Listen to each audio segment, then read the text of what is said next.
Od otce převzal zadluženou firmu a dovedl ji ke 100 milionovému obratu, píše Forbes o Matouši Syrovém. Takže ta firma vlastně začínala v mínusu. A je to obrovská konkurenční výhoda. On sám dodává, že velkou součástí úspěchu jeho firmy je Instagram. Jedna věc, Instagram je hodně o vtipu. A lidi to jako nechápou, že CEO si ze sebe umí udělat jako fakt srandu. Proč jsou koupelny Syrový na sociálních sítích tak úspěšné? Vyplatí se spolupráce s největšími influencery? A ona říká, hele, tady lokální influencerka v Pardubicích a teďka ten barter, začíná to nějak, co kdybychom to zkusili? A teďka mi předložila tu nabídku, kolik za to jako by ta spolupráce byla. Mě se protočily má oči a říkám, tak to se jako zvláznila. Co měří, vyhodnocuje a jak důležitá jsou pro Matouše data? Takže já nejsem takový, že do Google Analytic. Já nejsem markeťák úplně v tomhle. Zajímá vás to? V tom případě přeji příjemný poslech. Dobrý den, Matouši. Dobrý den, děkuji za pozvání. Já moc děkuji, že jste dorazil. Já jsem se strašně těšila, protože já jsem vlastně koupelny Syrový neznala do chvíle, než jsme začali domlouvat rozhovor a pak teprve jsem zjistila, že děláte božské sociální sítě. Takže jsem moc ráda, že jste tu a že vás teď vyspovídám, jaký to je dělat sociální sítě pro vlastní firmu, jak se konají všechny ty velké spolupráce a strategie a všechny ty věci okolo. Super, těším se. Vy jste, jestli se nepletu, v roce 2019 jste založil koupelny Syrový firmu a pochopila jsem z ostatních rozhovorů, že jste vlastně vstřebal i nějaký předchozí aktivity svého otce, takže ta firma vlastně začínala v mínusu. Je to tak? Je to tak. Říkám to správně? Je to tak. A teďka to vím jako největší výhodu. Fakt, teďka poslední dobou se vlastně nad tím hodně zamýšlím a je to obrovská konkurenční výhoda. Proč? Vím, v té době se musíte naučit řídit finance, takže je to o tom řízení a víc, přesně tak. A hlavně investovat tam, kde to má smysl a víc nad tím přemýšlet. Takže jednoznačně já to teďka vidím jako nějakou cestu a za tu cestu jsem strašně rád, za ten jeden bod z té cesty. A dává mi to smysl. Jo, a taky zkušenost, jo, ono přijít, já nevím, řeknu, kdybych měl rozpočet nějakých 50 milionů, takhle jsem to měl na tom a teďka, jo, tak tady, všude úplně, tak tady to bylo prostě o tom, že se musím rozmýšlet, kam co půjde.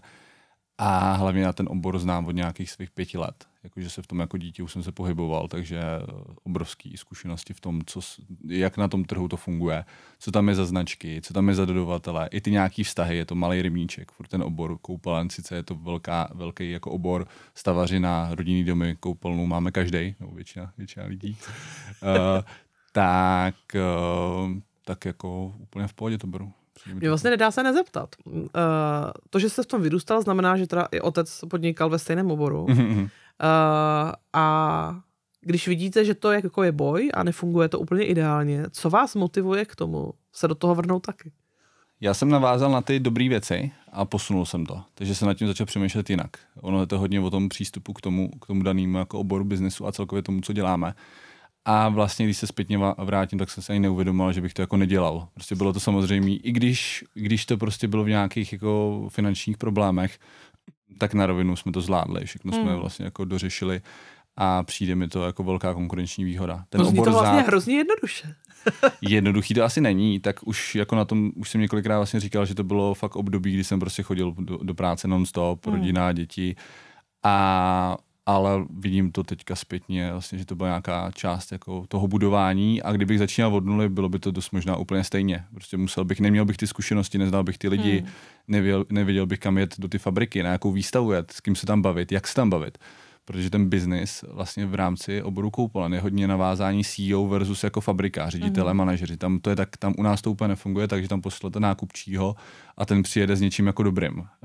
A hlavně u nás ještě v rámci firmy si momentálně máme design produkt specialisty u nás a s mojí ségrou Barčou. Takže to je hodně o tom, že si vytváříme i ten náš koncept a znám to, ty produkty, ty fabriky, tu kvalitu a tohle je k nezaplacení. To se těžce jako bere. Když se začíná v roce 2019, tak to už sociální sítě vlastně jsou jako v tu dobu pevnou součástí veškerého marketingu.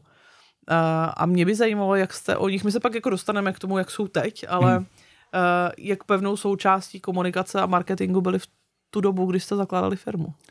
To je strašně zpětně vlastně nejkrásnější věc. My jsme seděli s ženou na gauči, žena Kristýna je taky ve firmě, aktuálně má HR a studio obchodníka dělá. Tak a ona říká, hele, tady lokální influencerka v Pardubicích a teďka ten barter, začíná to nějak, to byl rok 2020. co kdybychom to zkusili? A teďka mi předložila tu nabídku, kolik za to jako by ta spolupráce byla. Mě se protočily na má oči a říkám, tak to se jako zbláznila. Ale nějak jako vzadu mi, hele, jako musíme být jiný. Už jsem v té strategii měl, budeme to dělat jinak. Nebudeme to dělat jako slevy, akce, prodávat produkty, co prodává konkurence, prostě jiný zboží jinak. A vyzkoušeli jsme to. Neuvěřitelná věc. Jako neuvěřitelná. Jestli chodilo o víkendu 20 lidí jako z Instagramu, že říkali, jo, my jsme viděli u vás to video, jak jste točili, přišlo nám to strašně super. A tady nám to dalo vítr do plachet a řekli jsme, hele, tak ten Instagram, pojďme to zkusit, pojďme být ty influenceři a takový tou tváří a pojďme z kůží na trh. A jako vydařilo se to vlastně. A to už bylo rok 2019, nebo to bylo? To bylo 2020, to bylo přelomově 2020.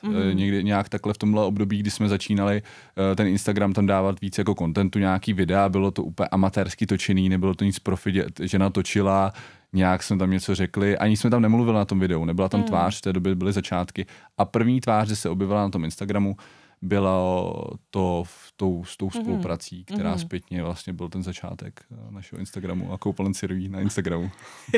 A vy jste vlastně měli jste někdy ve fázi, buď na začátku, nebo klidně v procesu, přemýšleli jste někdy o tom, že byste na to najali někoho externě, na ty sociální sítě? V té době ne. 2020 až 2022 jsme si to všechno dělali sami, ale pak jsme hodně začali řešit brand. V roce 2022 na začátku jsme začali řešit, hele, pojďme se už to taky jako na tom trhu bylo, brand, bez brandu to nejde a někdo asi říkal, brand je úplně na prd, brand má smysl, výkonnost. A my to zní jaká marketingová konference, to, co se teďko schrnu. Jo, přesně tak. A my jsme si řekli, hele, nemáme jako konkurenci cenou, nechceme cenou, prostě nebudeme válčit, zabilo by nás to. Nemáme ty stejný známý produkty, tak si musíme vytvořit vlastní brand, jako značku, Syrový. A hele, jsme rodinná firma, tak proč nevyužít to jméno? Najali jsme si brand specialistů a vymysleli jsme společně vlastně nějaký jako plán, jak k tomu budeme přistupovat. A v téhle době, v roce 2022, někde v létě, v červenec, jsme začali vlastně už pracovat s týmem, nějak si to začalo nabalovat. Já jsem se ještě dřív vlastně potkal s naším teďka momentálním marketingovým ředitelem, má agenturu Zacíleno a společně teďka jako válčíme furt. A on tam přines právě tu brandařku a nějak jsme to tam jako z toho vyplynulo, že hele Matouši, budeš na Instagramu. Já z začátku jako já úplně nesnášel kameru, nesnášel fotky, jako když jsem se měl někde fotit, tak to bylo naprosto jako pro mě nepředstavitelný. Ale řekl jsem, hele, tu firmu miluju, ten biznis jako mě baví a chci být jiný. A mám nějaký cíl, jako někde ten cíl kam růst a co se nám vlastně jako daří teďka plnit.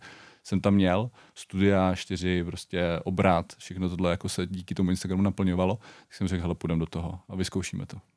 A vlastně... Takže kolik lidí se teď podílí na obsahu pro sociální sítě? Momentální situaci, když to mám říct v rámci jako týmu, tak tam máme marketingového ředitele, pak máme na content, pak tam máme video, takže ale celkově ten tým dělá třeba průběžně se to střídá kolem 8 až 10 lidí, takže jako fotografové. Pojďme to vyjmenovat, tak lidi chápou. Kreativita. Když to řeknu, já řeknu takový produkční den. Máme tady marketingový ředitele, pak máme ještě kolegyni Ditu, která u nás propojuje koupelny, externí a interní tým, takže to je přímo zná ten sortiment, takže Martin, Dita, potom tam je Dan, který za kamerou a řídí si to celý takový jako režisér. Včera jsme se zrovna bavili, že ten Dan je režisér a strašně dobře si umí stáhnout mě. Pak tam je Petra, která řeší takový ten scénář, přípravu, aby to klaplo domlouvání, pak tam je Dominik, fotograf, a ještě 2 kameramani. Takže když řeknu produkční den, tak se tam třeba sejdeme v 7 lidech. Jo, a Matouš. To kdo skoro 7. Ale přesně tak. Přesně tak. Takže jako studio, když se točí, tak když to řeknu, že tam jsem ještě s Barčou, se sestrou, je tam i Týna, takže nás tam je třeba 12, jo, kolegové a ty dny jsou jako super. Takže není to malý a ten den prostě výkonnostně super. Jako na to. Tak jako já chápu, že se vlastně věnujete hlavně Instagramu, protože ten vám dává tu sílu a dává vám ten smysl. Ale chci se zeptat vlastně, jak probíhá celé to plánování obsahu. Jako to rozvedeme do více otázek. Jo? Já možná začnu detailnějšíma věcma. Který sociální sítě na co? Takhle, já bych řekl, že všechno to ještě, co nad tím je, tak já z pozice CEO mám strategii na 5 let vybudovanou, která je... Díky bohu za to. Jo. To taky potřebuji lidi slyšet. Jo, jako základ. Já tomu říkám jako pravidla hry a mám takový krásný jako motto, když nevíš, kam pluješ, není ti žádný vítr dobrý. A antický filozof říkal, když nevíš, do jakého přístavu pluješ, tak ti žádný vítr není dobrý. A já se tímhle fakt jako řídím v životě. Tohle je moje takový jako motto, že prostě ty cíle jsou jako důležitý. A proto z ty strategie to všechno vychází. To je strategie nějaká vize, nějaký poslání, nějaký strategický cíle, celofiremní a pak samozřejmě tam je ten marketing. A od toho se to všechno odvíjí. Pak tam máme ještě zákaznickou zkušenost, to jsou nějaký jakoby obsluha, modrý oceán, snažíme se vytvářet modrý oceán, ten pomyslný, to je pro mě jako úplná jako hra, zábava strašně. Tak z toho to celý vychází a marketing si z toho bere ty segmenty, takže máme 6 segmentů klienta. Jeden segment klienta je třeba influencer. Prostě máme fakt pojmenovaný influencer, Instagram, sociál klient, který je ze sociálních sítích a pro tyhle segmenty vytváříme obsah napříč tím spektrem našich jako zdrojů nebo jako směrů.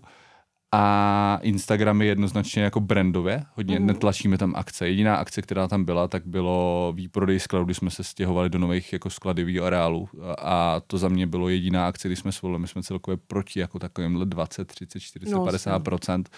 To k tomu našemu brandu úplně nesedí. A byli jsme takovýhle. V roce 2019, 20, 21 jsme byli založeni na slevách a udělali jsme tu transformaci. Trošku to bolelo, ale povedlo se po 2 letech. Vlastně to jako, už teďka je to dobré. Ještě se mi chce říct, ale cenově jsme furt někde koupelna u nás za zboží 100 až 250, takže nejsme nějaká extra třída, jsme normální jako cenová kategorie.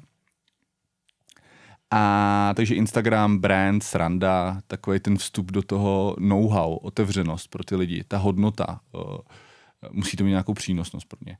Pak samozřejmě teďka směřujeme PPCčka, nějaký výkonnostní marketing, to je takový jako, my se tomu úplně smějeme a my do toho investujeme strašně málo. Jakože řádově na objem směřujeme na 100 milionů obratu tenhle rok a jestli do toho měsíčně dáváme 100 až 150 tisíc jako do kreditu, jako tak se všichni jako ptají, hele Matouš, jako fakt nelžeš, nebo jako neděláš si srandu, nechápou to a jako fakt jsou zaskočený, že investují firmy miliony do toho měsíčně a my ne, my troufám si říct, že díky Instagramu, to nepotřebujeme.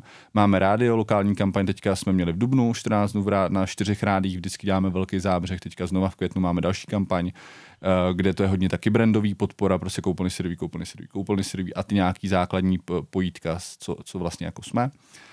Pinterest nám velmi dobře funguje. Jakože vizuálně, taky chci zeptat. Jako vizuálně začínáme YouTube. Teďka nový nějaký, zrovna včera jsem měl na stole od kolegu jakoby formu nějakého YouTube. Facebook strašně dobře taky funguje. Byli jsme v Polopatě, jako všechno to tak krásně jako zapadá. Ta Polopatě bylo třeba nám klienti říkali, máme nastavenou analytiku na studiích, přesně odkud ty lidi jako chodí. Takže se ptáme v zákaznické cestě, hele, jak jste na nás přišli a ptáme se konkrétně, co bylo to první. Sice to je nějak zkreslený, ale říkají nám to. A to Polopatě zapadlo to takový ten jako hrnec, jako prostě poklička na hrnec, že lidi začali říkat, jo, znali jsme nás Instače, lidi ze Šluknovského výběžku nás jako znají někde, jako z Vansdorfu a přijedou. A tak jsme přijeli, protože jsme vás viděli v telce. Přišlo nám to strašně super. Krásný záběry, sympatický lidi a ještě vás tady vidíme, tyjo, to je neuvěřitelný. Vy nejste jako nějaký umělá inteligence, jste jako reálnej. To všechno jako zapadá tak jako dohromady, takže děláme to hodně, testujeme, ale Instač je prostě to jako pro nás zatím nejzábavnější, bych řekl. Pro mě teda osobně. Umíte, no asi umíte, to nechci zkoušet, ale jestli jste ochoten nám nasdílet ty segmenty všechny. Určitě. To není tajemství biznisový. Já teďka přesně, abych, nevím, jestli si nemusíme pojmenovávat správně. Ne, přesně správně, ale máme tam, tvoříme ten, já bych řekl, jak ten obsah tvoříme.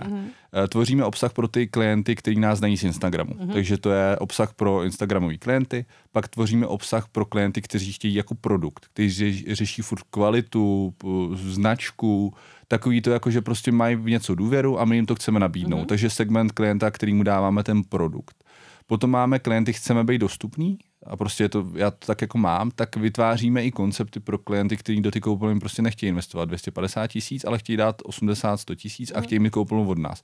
Tak tvoříme produkty a vlastně koncepty pro tyhle klienty. Pak je obor koupelny je strašně odborný a tradiční, jako fakt to není e-shop, jako prostě e-shop něco prodávání. tím, že děláme i realizace na 100 koupelen na klíč ročně teďka tenhle rok, což je obrovská jako práce a jako množství, tak máme i segment pro odbornost, takže hodně odborný technický listy, vzdělávací obsah a takovýhle styl. A teďka ty dva, musím říct, že mi úplně vypadly. To nevadí, já si myslím, že to je jako hezký nahlédnutí pod Je to vlastně vlastnosti a hodnoty a potřeby toho daného klienta. Není to nic jako, nesměřujeme to k tomu třeba, co hodně se poslouchá, jestli klient má peníze nebo nemá. Nám je to úplně vlastně jako jedno. My tu cenu nemáme jako to primární. Ano, jeden segment tam má dostupnější koupelna, nikdy však na úkor úplně nějaké kvality. My třeba máme, proč koupelny serví fungují a můžou takhle fungovat, my dáváme lidem třeba 10letou záruku. A jako servis do domu. Prostě po 6 letech výrobce už nám záruku nedává, standardně 2 až 5 let. Po 6 letech nám klient reklamuje baterky, že se s nima stalo, černé baterky prostě slejzaly, byl to celkově jako problém našeho trhu. A my jsme to vyměnili. Jakože firma přistupuje k těm lidem fakt takhle jako blízce. Jako přece jenom jsme rodinná firma a přistupujeme k těm našim klientům jako rodině. Tak ty segmenty jsou spíš jako potřebově nastavený, hodnotově, co ty lidi chtějí. Jak může to naplnit jejich potřeby. Přesně tak. A jak je vlastně, protože to je docela dost obsahu, takže když plánujete obsah, jak to dělíte vlastně mezi tyhle segmenty? Nebo jak vlastně vychází z toho přemýšlení, který segment teď je důležitý, kterému dáváme kolik síly, jaká velikost tam je? Pro nás tím, že nejsme nějak extra velký a nemotivuje nás jako objem pro daného zboží, nemusíme dělat developerský projekty, spíš nechceme dělat developerský projekty. Už se teďka ale směřujeme i na velkou obchod, protože firmy říkají, helejte, pojďte s náma dělat, vy jste jako fakt hezká kultura, hezký takový jako strategie, nám se to líbí, pojďte nám dodávat pro nějakou určitou segmentovou stránku. A děláme to tak jako, že jednolitě. My každému dodáme to, co potřebuje. To znamená, když to řeknu, jedna věc, Instagram je hodně o vtipu, takže scénky. Jako ty mají největší dosahy a lidi to jako nechápou, že CEO si ze sebe umí udělat jako fakt srandu a CEO v tradičním oboru a strašně to jako berou a žerou a říkají mi to, já přijdu na CrossFit, teďka byl jsem v DMku nedávno prostě. A paní říká, vás znám z Instagramu. Nestávalo se mi to zase tak často, ale jako už fakt ty lidi jako vědí, takže jeden proud je pro takový ten jako srandu. To je takový, aby se ty lidi nenudili. Potom tam Matouš v montérkách, takže já prostě přijedu jako na stavbu a tím, že v tom jsem, tak znám ty věci. Jako není to nějaký fake, že bych jako neznal. Takže vezmu vodováhu. Slovíčka předem. Ne, já tím, že tu firmu řídím a mám provoz, řídím realizace, tak ty lidi musí mít nad sebou prostě člověka, který to ví a zná do posledního detailu. Pro ně tvoříme takový ten obsah, to je ten odborník, prostě na co si dát pozor při realizaci, jak natahovat tu hydroizolaci, co třeba může nastat jako problém, protože 100 koupelen je obrovská praxe. To jako není jenom přeprodej. My tím, že jsme dali tu službu koupelny na klíč, jsme obrovsky oborově vyrostli. I nějaká jako hodnota té firmy stoupla. Takže třeba pro odborníka děláme tenhle obsah. Jo, pro značku výstavy, jako super obsah z Čerzaj, největší výstava keramiky v Boloni, jedeme, nebo teďka Miláno, kdy jsme byli, tak natočíme prostě to co je Jessie v baterkách, prostě na stánku Jessie naprosto pro mě vesmír. I ta vlastně jakoby inspirace. A takhle máme rozdělený ty proudy a pro ně to dáváme. A pak nějaký rodinný obsah, takže 5 let pardubického studia, kde jsme jako rodina, na těch videích jsme žena, sestra, Děti už jsem viděla. Přesně tak. Emička, Matyáš, Emička to úplně žere. Jako to úplně miluje tatínek a kamera a točení, jako to má strašně ráda. A hlavně díky tomu ona prostě ví, že děláme koupelny. Teďka jsme jeli rádio, reklama, v autě jedem do školky a ona říká, to jsme my. A mně to přišlo jako úžasný. Takže takhle každému prostě to, co potřebuje, musí si s tom něco najít, jo. Pojíme se právě s influencerama typu třeba Úklid pro klid, Kateřina, kdy jsme točili velký jakoby otázka v našem oboru je úklid, údržba, jak se těm produktům věnovat, protože čím to je hezčí, tak tím těžší údržba. Prostě to je naprosto jako chromový baterky super, ale teďka přicházejí ty barevný, zlatý, mosazný. A jak to udržovat. Takže s Káťou to za mě byla jedna z nejlepších jako spoluprací v rámci toho oboru, pak zase technická stránka. Dělali jsme firma Byteček, dělají kontrolu staveb, kontrolu fakt jako jakosti. A my si pozveme právě i k sobě ty kontrolory, aby jsme fakt těm lidem řekli, hele, my to myslíme vážně. A oni tam probíráme ty problémy jak vana, revizní dvířka A je to takový jako to. Pak jenom do fabriky, tam zase odborník. Takže ty proudy máme takhle hezky rozdělený.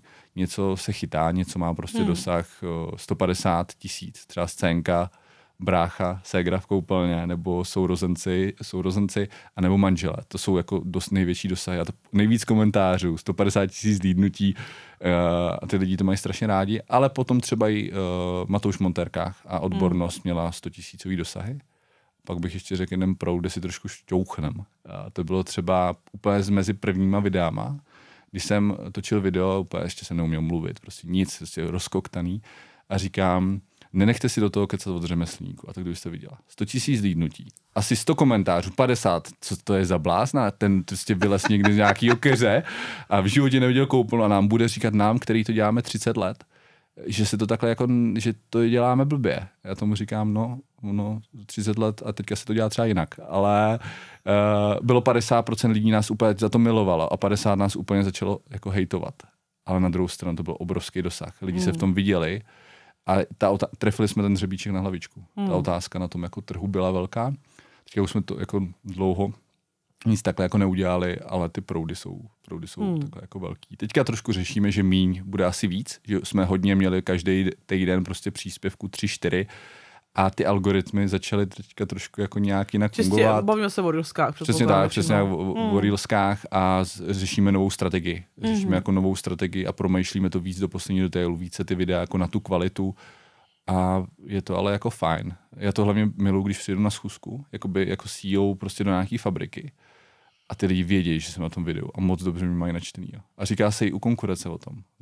Ty agenti jsou někdy propojení s těma fabrikama. No, jasně. A říkají, že jsme byli prostě na stolu úplně v jiné firmě, že nás řešili, že jako, co to ten Matouš na tom Instagramu jako dělá, jako, jak to dělá.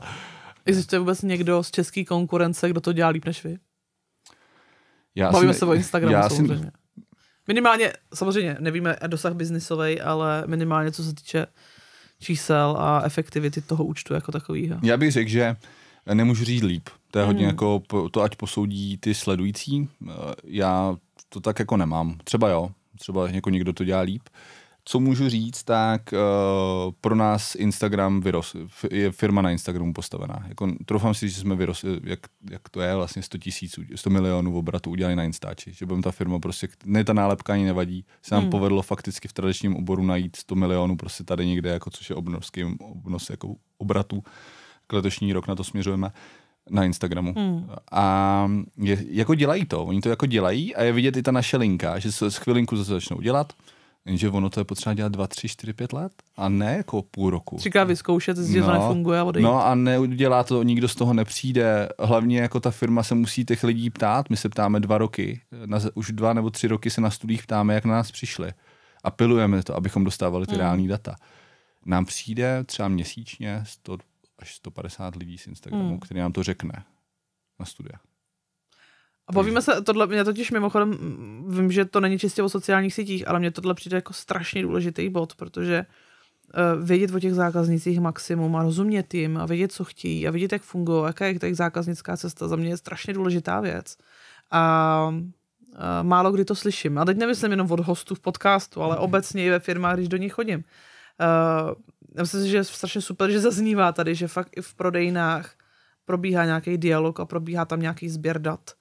Je to něco sofistikovanějšího, ale to je čistě o tom, že zaměstnanci ví, že se mají ptát na specifické věci při tom rozhovoru. To je asi to nejpromyšlenější, co máme. To je jako know-how.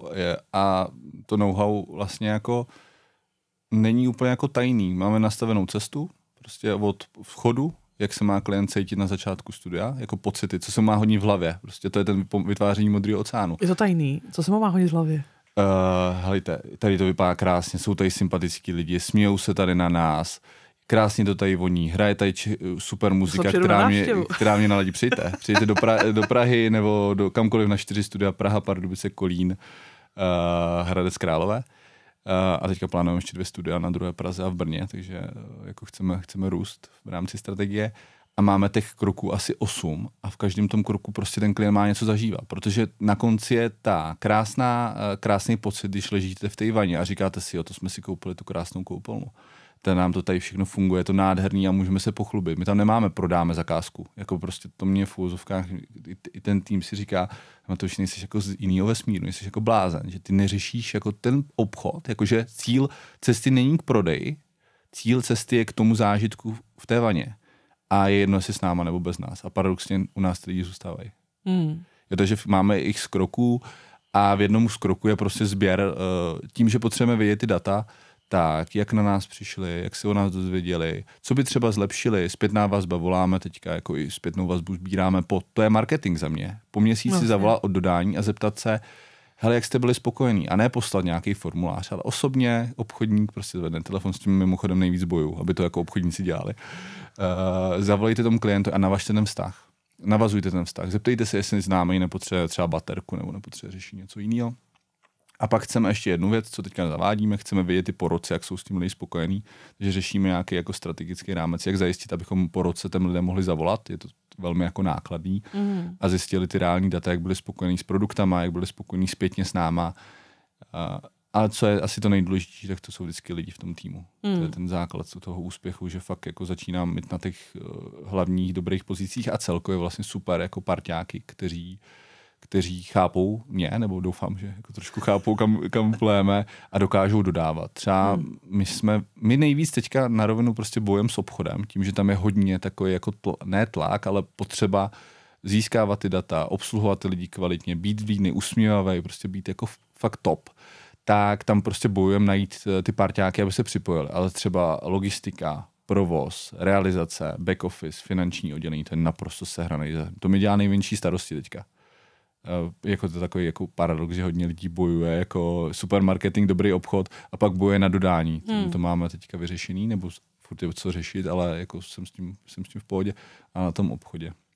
A je to nový, tohle 2 roky, rok a půl řešíme tuhle cestu, máme vydefinovanou prostě a jako je to školení, trénink, ale furt je tam na konci to domácí wellness, ten úsměv dětí. Jako já to beru hodně k té svojí rodině, že prostě vidím, že ta pohodlná vana je super pro ty děti, že ji tam dáte, oni si tam cachtají, ten bezpečný sprcháč, to je strašně důležitý, že to sklo se nehejbe, že se nevysype a když už se něco prostě pokazí, tak to řešíme. To už víme i jako vyčistit. Přesně. Díky Instagramu. Přesně tak. Nejlepší řešení čistění jako sprcháče je stěrka. To říkám všem klientům, prostě vemte to stěrkou. Po sprchování. Fakt to máte jistotu, že to je jako čistý. Ale děláme to hodně a tady se můžu trošičku vrátit k tomu, že pokud mám třeba tu minulost brát, tak tohle je ta zkušenost, že víme to, jak to jako dělat. A teďka aktuální doba, ten trh, díky všichni to slyší, hypotéky byly drahý, energetická krize, všechno to stoupalo, takže nahoru, dolů. Náš obor není vůbec v růstu. Jakože náš obor je naopak někde na podlaze a všichni řeší, jak to teda udělat, propouštějí, nechodí lidi na studia a nám se nějak daří tam jako nacházet to málo, možná hodně, bych řekl, aby to k nám jako přišlo. Je obrovská výhoda, že my fakt nepotřebujeme 500 miliardu dělat, prostě točit. Možná, kdybychom měli jinou strategii, tak by byl problém. Nám stačí, nebo my chceme prostě se tam lidem věnovat. Mně se líbí, že vlastně vy na jednu stranu říkáte, že vlastně Instagram vám přináší ten biznes obrovský a že je strašně důležitý, že v zásadě je skoro na prvním místě, ale v celém tom povídání vlastně krásně zaznívá, že to ani zdaleka není jenom o Instagramu.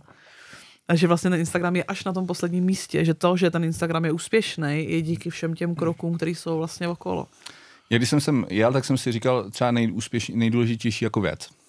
A to jsou recenze na těch pobočkách. Hradec 5, Praha 5, Kolín 4,9, jedna naštvaná. Co se stalo?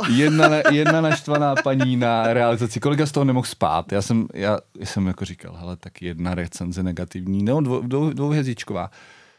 V křivých stěnách se nedá obložit rovně. A my jsme to nepodchytili. Nastavili jsme vysoké očekávání a prostě to neklaplo tak jako dobře, ale koupelna byla hezká, je předaná, jako funkční, všechno super. Ale my nikdy jsme díky tomuhle marketingu docílili, že si klienti myslí, že k ním přijedou kravaťáci, nějakých bílých pláštích, vyskáče z ty jako dodávky, nějaký vesmírní mužíci a začnou to tam prostě v 6-8 lidech dělat. Jako takhle jsme vyhypovali to očekávání. Teďka jsme to trošku museli tlumit. Jako říká, my jsme fakt normální rodinná firma, postaráme se o vás, ale nečekejte atomovou vědu. Není to žádná fyzika, je to prostě vlastně trošičku, jo. Je to normálně prostě kvalitně odvedená práce, řemeslo. Takže jako těch proudů důležitých je strašně moc. X jako přešlapů, to prostě jako bylo něco úplně jako... Ani ty si říkal vlastně vzpomenu, jaký velký přešlapy bych viděl. A ten svět hodím hodně jako pozitivně, nebo ne pozitivně, jako nejsem nějaký pozitivista, ale hledám na všem to, kam to může posunout, jak to příště uděláme jinak. A vyhodnocujeme. A jinak bych řekl, že to jako určitě není jenom o tom, že jsme na tom Instagramu. Třeba jsme i na těch studiích. Jakože už teďka, jako už ta firma roste, tak na těch studiích spíš jsem jako prostě procházím si, to jsem součástí, ale už nemůžu prodávat non-stop měsíc, protože máme 4 studia, vždycky jedno by mě nemělo, nebo 3 by mě nemělo, jedno mělo, ale my tu firmu musím řídit. Takže jako musím být i manažer trošku víc. Ale zase mám i teďka čas jako být ta tvář, ten takový ten jako brand, taková ta tvář, ale ten Matouš tam jako na tom videu. Mě zaujal ten Pinterest, protože tak myslím si, že taky hodně téma být, nebýt na Pinterestu, co reálně přináší a vy říkáte, že vám toho přináší hodně. Jak vlastně fungujete na Pinterestu? Jaká je to tím taktika, jaký jako tvorba obsahu, jaký jsou čísla? Nemusí být konkrétní ty čísla, ale... Já to začnu od těch čísel. Chodí z toho lidi na studia. A když z toho přijde 7 lidí na studia, tak to je úspěch. Protože ty náklady na to jsou jako minimální. Je to hodně vizuální obsah. My jsme vizuální obor. To znamená prostě koupelny, vy chodíte, máme krásný koncepty, jiný koncepty, nic to nekopírujeme, jsou to studia naše, takže máme na každém studiu 20 koupelen, takže to máte 80 různých koupelen. Oni se hodně redukujou, jsou podobní. Tak ten obsah se vlastně jako líbí a lidi se v něm najdou. Stačí ho nahrát na Pinterest. Úplně tak to nefunguje. Co vím, tak Martin mi říkal, hele, mám na to tady holčinu, to hodně to tlačili, já jsem tomu vůbec nevěřil, úplně stejně, jako říkám, Pinterest, co tam jako budeme dělat? Tady ještě existuje. No, ale jo, nosí to prostě tím, že tam nikdo není tam konkurence, tak my tam prostě úplně v pohodě přinášíme si klienty na web, a to funguje na web a přinášíme lidi na studia. Do formulářů, tím, že to máme celý změřený, propojený, tak přijdou na web, remarketing, nějaký kampaně, jaký hezký ty vizuály si jim tam hodí zpátky, no šup do rezervačního formuláře a jsou na studiu. Děláte tam i placený kampaně? Neumím teďka odpovědět. Myslím, bavili jsme se o tom včera nebo před čtyřičkem, že ano, něco málo, ale fakt jako jednotky. Řekl bych, že rozpočet do toho jde maximálně do nějakých 5, 6, 7 tisíc, co mám v tabulce. Jasně, takže na zkoušku. Ale on to funguje. Za málo peněz, hodně muziky. Ne, protože opravdu, ono se to totiž, já si nepamatuju přesně to číslo, ale myslím si, že jako počet uživatelů České republice jde někam k 2 milionům, abych teď nekecala, ale jako je to prostě dost a stejně pořád nevíme, co s tím Pinterestem máme dělat a tam všichni jenom koukáme na tu inspiraci, co s zahrádkou, co s bytem, ale vlastně koupelny do toho sedí přesně jako naprosto neuvěřitelně, takže super, že to děláte. Influenceři. Mně se líbí, že vlastně vy jste skočili, jste říkala 2020, že byla první influencerka. Myslím si, že ano, 2021 byla první influencerka. Jste se trošku zakroutil u nákladů a když se podíváme teď na ty spolupráce, tak jsou to vlastně největší český jména. Jsou. Já si myslím, že to je někde právě ta nastavená hlava, jak se to jako vůbec povedlo. Protože když si vzpomenu, tak ten vliv té první influencerky na to jako úplně neměl. Ale bylo to nějaký takový, že nás ty lidi jako znali. My jsme oslovovali, my už jsme si udělali takovou strategii, když to poprvé vyšlo, tak jsme začali obepisovat. Můžu se bavit konkrétně třeba o Nicole Laidback, tak ta nás začátku jako odmítla, že to měla někde vybraný jinak, ale z nějakého důvodu, protože je strašně důležitý ten profil mít aktivní. Si myslím, že i pro tu druhou stránku, že to není jenom o tom, dostanete tady něco, vybudujeme. A Ad2, Nicole měla krásný projekt pro nás. To znamená, že nám musí se líbit i to, kam to budeme dělat, ty koupelny. A tak si to nějak sedlo a vlastně byla to první spolupráce, která se jako povedla za mě a hlavně jako to extrémně zafungovalo. Jako čtu na linkáči a čtu všude jinde, že influenceři nefungují. A oni jako asi nefungují na ty iPhony, když jako soutěž o iPhone a nějaký takovéhle věci, ale u nás v koupelnách fungují geniálně.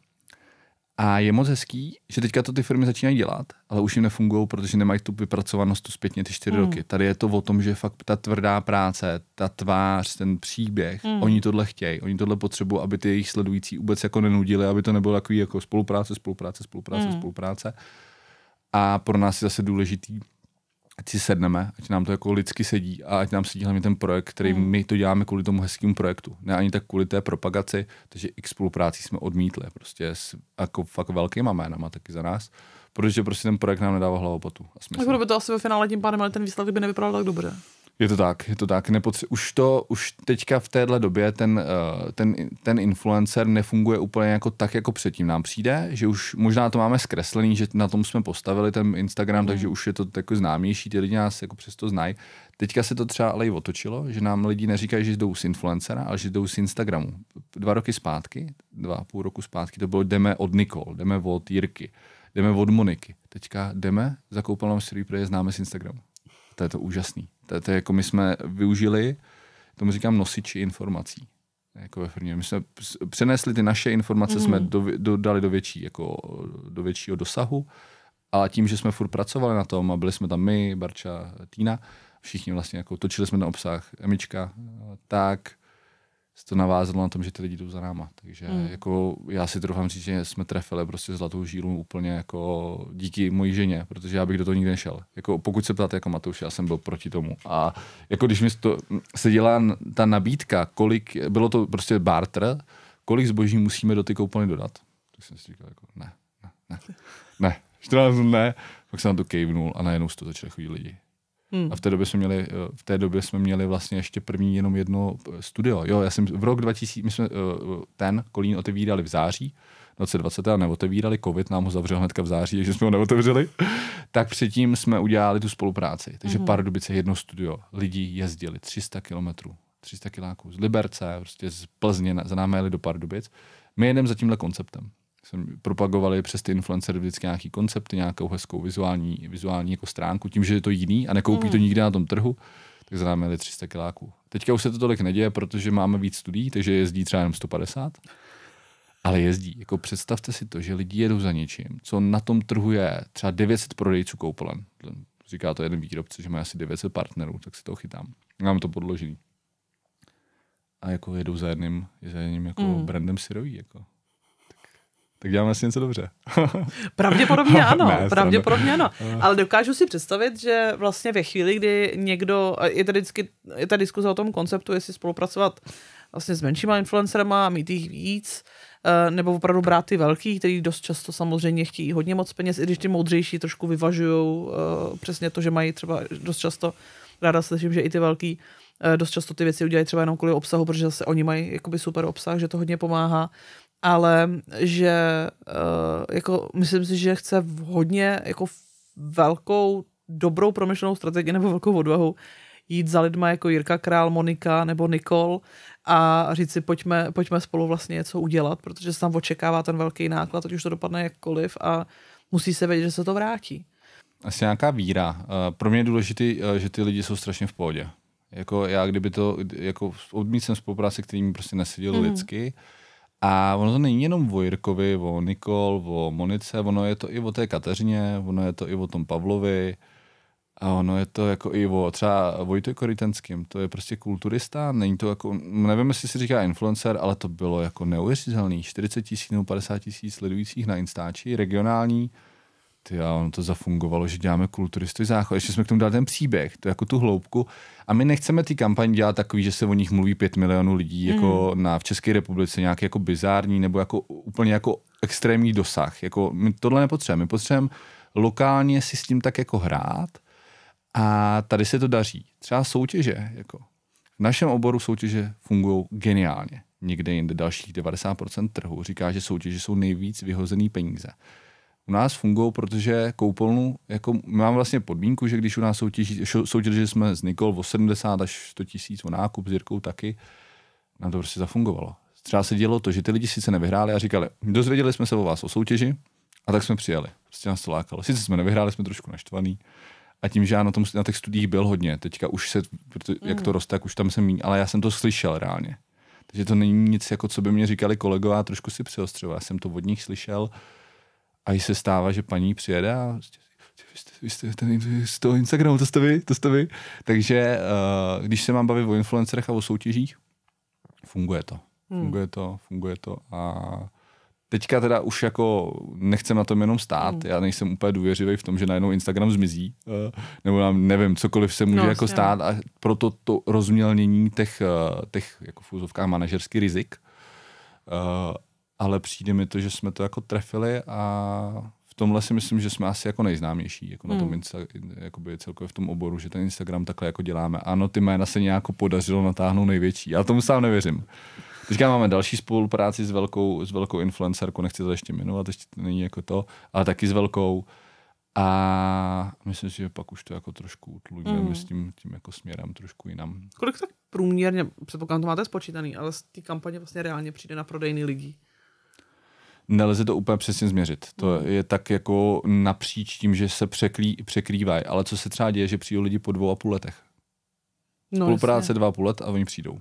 A tak to dává smysl vzhledem k tomu produktu, který máte. Jo. Že si počkej, až to budou potřebovat. A teďka jsme šli do i jakoby youtuberů, trošičku se přesahujeme, s jedním lokálním youtuberem děláme a to jsem zvědavej, jako zatím z toho nic moc jako neto, ale třeba kdo krásně zafungoval a já si jako, i řeknu jméno, tak bylo to Monika Absolová. To je naprosto geniální, jako ta Monča je úžasný člověk a tam si to fakt sedlo. A jako z toho mám třeba jako obrovskou radost teďka z těch nových, kdy krásný prostě produkt, krásný projekt a úžasná baba. Jakože prostě tak pozitivní energie, to jsme všichni v týmu říkali, že to je to nejlepší. Navrhovala to žena a mi to strašně jako bavilo. Byla na otevření pražského studia a ty lidi nám psali, hele, vy jste tam měli Monču a hlavně jako Monča vím, že udělala 6 projektů. 6 projektů třeba v hodnotě 2 miliony. Realizace. Prostě přitáhla nějakých 6 projektů, prodej a realizace třeba v objemu fakt jako do 2 milionů korun. To je samo vlastně potom. Samo ne. To právě, že tam jste to... Mně se hrozně líbí, jak vlastně, protože já vždycky přemýšlím, když lidi poslouchají ty rozhovory a tak, že vy o tom mluvíte, a obzvlášť patříte k těm hostům, kteří o tom vlastně mluví s takovou lehkostí, že každý má pocit, že prostě založit si koupelnový studio a začít v tom dělat a prostě pozvat si tam tu Nikol a Jirku a Moniku a všechno půjde úplně samo. Stačí jenom mít vizi. Ale oni ne všichni mají tu vizi. No, já na tohle úplně neumím jako odpovědět. Já jsem to hodně velkou dobu jako dělal intuitivně, teďka to ale krásně jako si umím v hlavě srovnat. Je to jako všechno dohromady. Kdyby to nebylo, kdyby ty klienti z toho neměli ten užitek, tak to ztroskotá za rok. Ale od roku 2019, když říkám nová éra koupelen syrový, tak to nějak jako tak běží.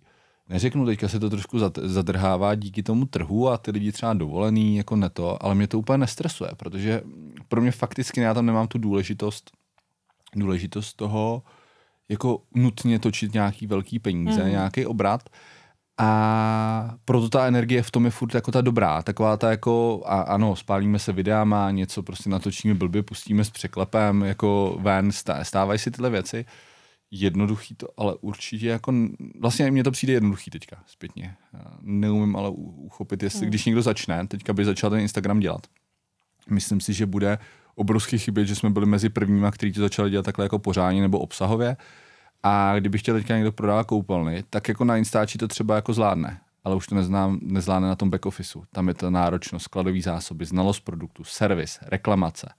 Ono velmi dobře si to dá pokazit tím, když budete mít super Instač, ale pak ty recenze budou 3 hvězdičky, 2 hvězdičky.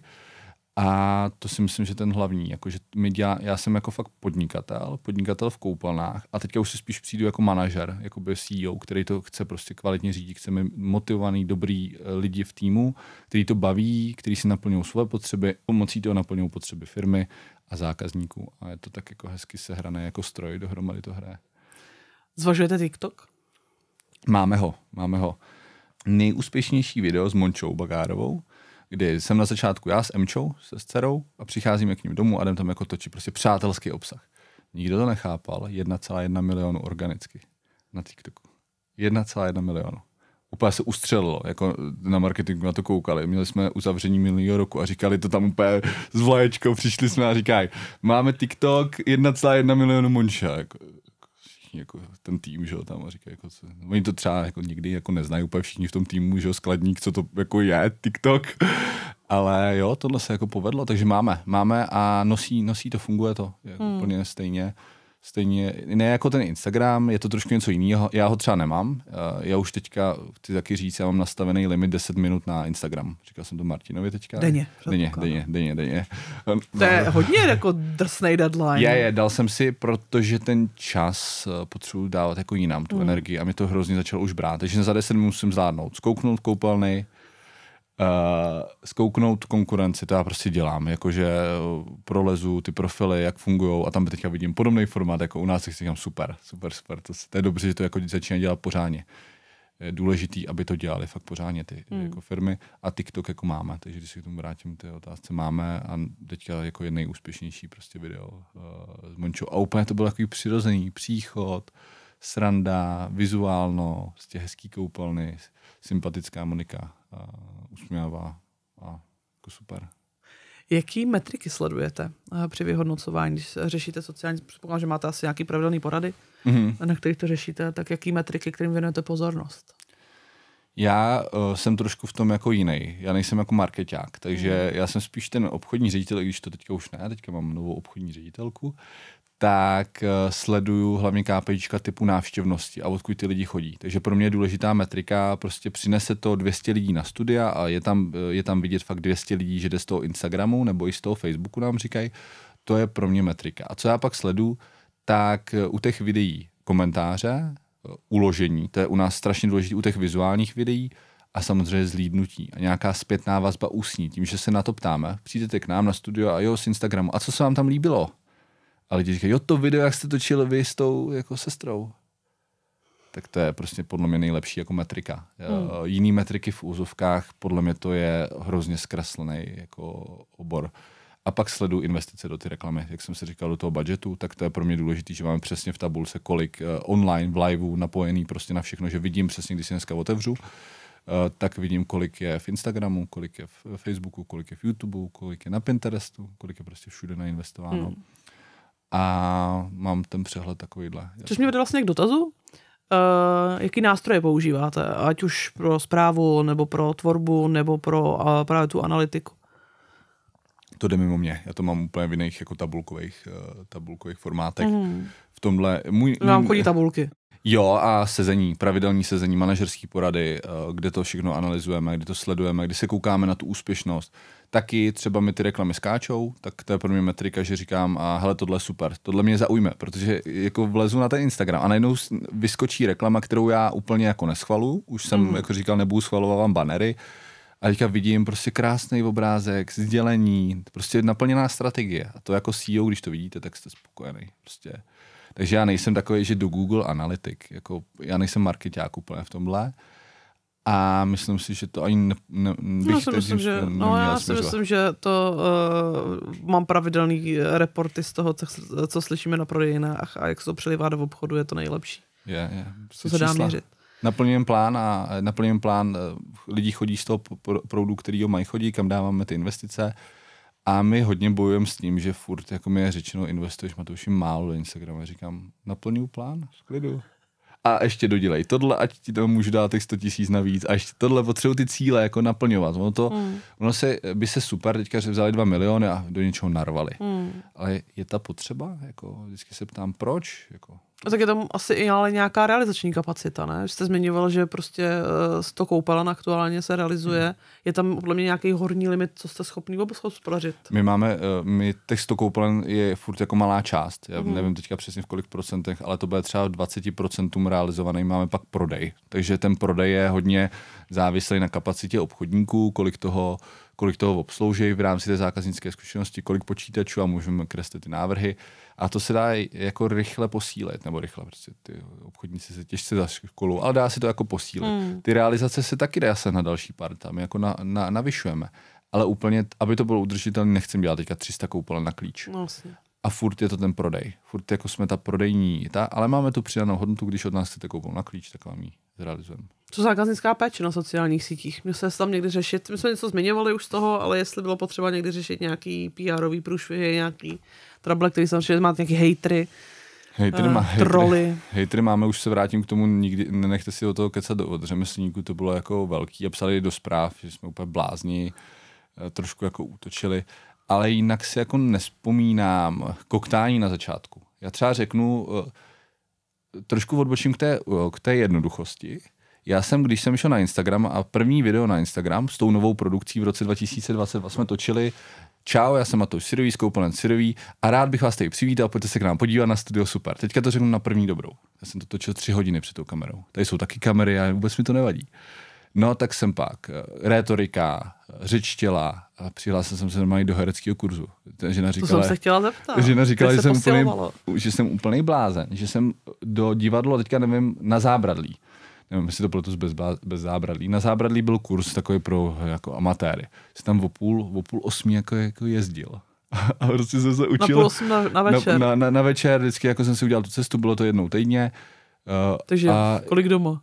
No, jsem asi v 11.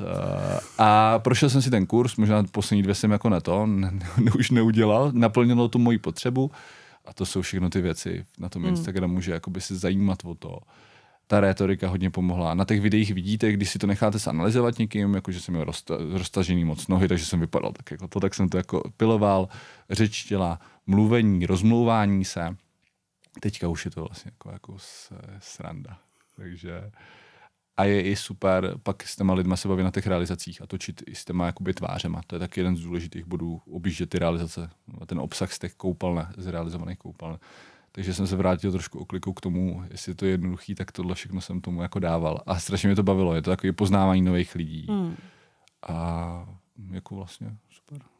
O to už je něco, na co jsem se nezeptala a co by mělo zaznít. Koupelny, sociální sítě, marketing. Já nevím. Já bych si byla schopná povídat další hodinu, ale aby nám u toho zase diváci a posluchači neumřeli, že jsme moc dlouhý. Určitě, když bude někdo chtít něco třeba vědět, jak to děláme, jak na to, tak ať klidně napíše, já mu to rád sdělím, nejsem hodně otevřený. I se někdy diví kolegové třeba, jakože to jsem schopný říct jako třeba do podcastu nebo otevřeně, ale já jsem vždycky proč to jako dělám. A teď nelžu. A 2 jsem vždycky potřeboval, takhle jsem na začátku potřeboval vědět ty tvrdý data. Já jsem totiž nevěděl, já jsem se učil, pokus omyl. A nikdo neříkal, nebo nenašel jsem ty, kteří by říkali fakticky to, jak to je. Prostě. No a tak proto to teďka jako takhle pokládám. Je to vlastně velká konkurenční výhoda pro konkurenci, že si to může, ale ono to... Já si myslím, že ne, protože jedna věc je vědět, jak to udělat, druhá věc je být schopný to reálně udělat. Je to tak. Takže kdyby cokoliv někdo potřeboval v rámci tohohle, tak určitě. No já pojedu potom na návštěvu a otestuju průchod zákazníka a prodejnou.